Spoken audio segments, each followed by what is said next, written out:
Welcome to today's Explainer, where we're stepping right into the middle of a truly terrifying Gothic fable. Now, for the duration of this journey, I want you to imagine me as the jester, the guy who actually traded his own reflection just for a front row seat to the end of the world. Today, we're unpacking the chilling mythos of a being known as the Obsidian Doctor. And honestly, this isn't just your standard spooky story. It's a really profound look at cosmic dread and the entire philosophy of existence. So let's dive right in. So there's this quote, "Gather round, little sparks, and try not to flicker too brightly." Now, why would you want to dim your light? Well, because the scent of burning wax only makes him hungry. As we delve into his dark lore today, just keep this in mind. In the eyes of the sovereign, you are nothing but a fragile little spark. And drawing attention to yourself in this world, that only invites the void closer. The lore here focuses really heavily on the visceral, almost curdled air of the mountain pass when he arrives. It's a complete sensory takeover. Picture this. The scent of his arrival isn't just a generic smell of death. It is highly specific. It literally smells like wet iron and scorched lavender. And the sound? The harmonious music of the spheres is completely gone, replaced by this discordant, unnatural hum of 1,000 fly wings.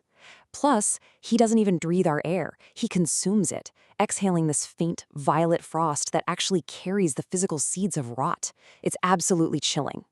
Section 1. Anatomy of the Nightmare. The Doctor's Visage. So, what does this guy actually look like? Well, this is a terrifying entity who walks with a very measured gait.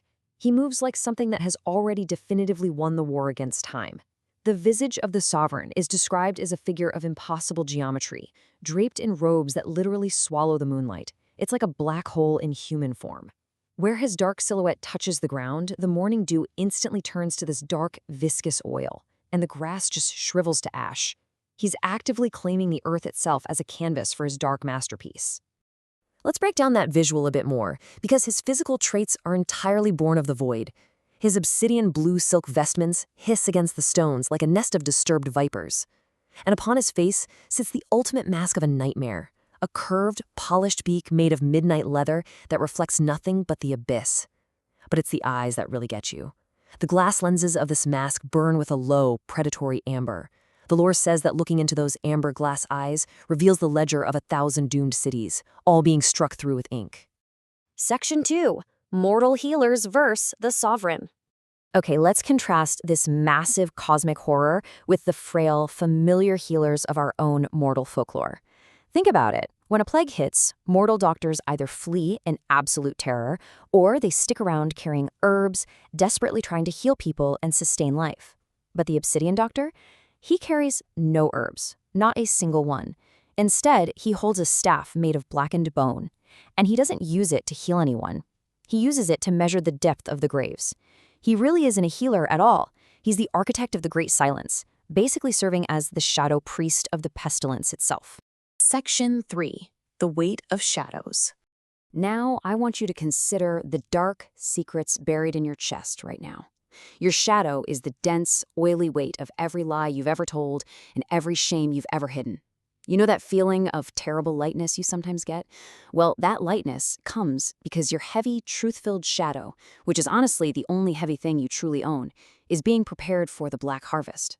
Your secrets aren't just tucked away inside you anymore. They are literally draped at your feet in a puddle of black ink. And this all builds into a terrifying, incredibly methodical harvest. Here are the 3 grim steps of how your very existence is claimed. Step 1, my shadow, the jester's shadow, peels yours away from your heels with the grace of a butcher skinning a grape. Step 2, the apprentice gathers your shadow up, folding this shroud you wear like it's fine silk. And step 3, the doctor takes it to stoke the furnace of the Great Silence. In the end, you, the little sparks, are simply harvested to fuel the void. Section 4, curing the disease of being. The doctor has this incredibly chilling line. The flesh is a fever. I do not bring death. I bring the cure for the disease of being. Just let that sink in for a second, because this reveals a profound sense of cosmic dread.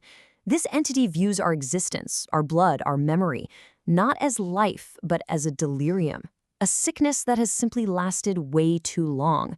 He doesn't see himself as a murderer at all. He genuinely sees himself as the ultimate physician, administering a necessary cure. Breaking down this philosophy of the void, we see exactly how the doctor justifies what he does.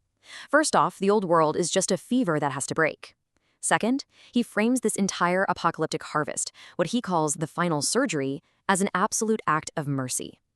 Third, by striking the primary ink of your existence, he aims to return the canvas of the universe back to a pristine, hollow white, completely erasing the flawed hubris of humanity. Ultimately, he believes he is just reclaiming the darkness that humanity was never meant to keep in the first place. It's a terrifyingly logical yet utterly alien way to look at reality.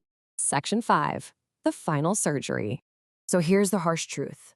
There is no cellar deep enough and absolutely no mountain high enough to escape his measurements. As the doctor prepares to finish his work, adjusting his starfinder to track the celestial rot of failing constellations, a final realization sets in. When the sky turns the color of a bruised lung and that violet frost settles on your skin, you're going to realize something. You were never really afraid of the dark. You are afraid of the one who comes to take the dark back. That sheer inevitability is what drives the true horror of this fable. The scalpel is cold, the ink is wet, and the doctor is completely ready. So tell me, little spark, now that my shadow has peeled yours away, do you feel light enough to finally vanish?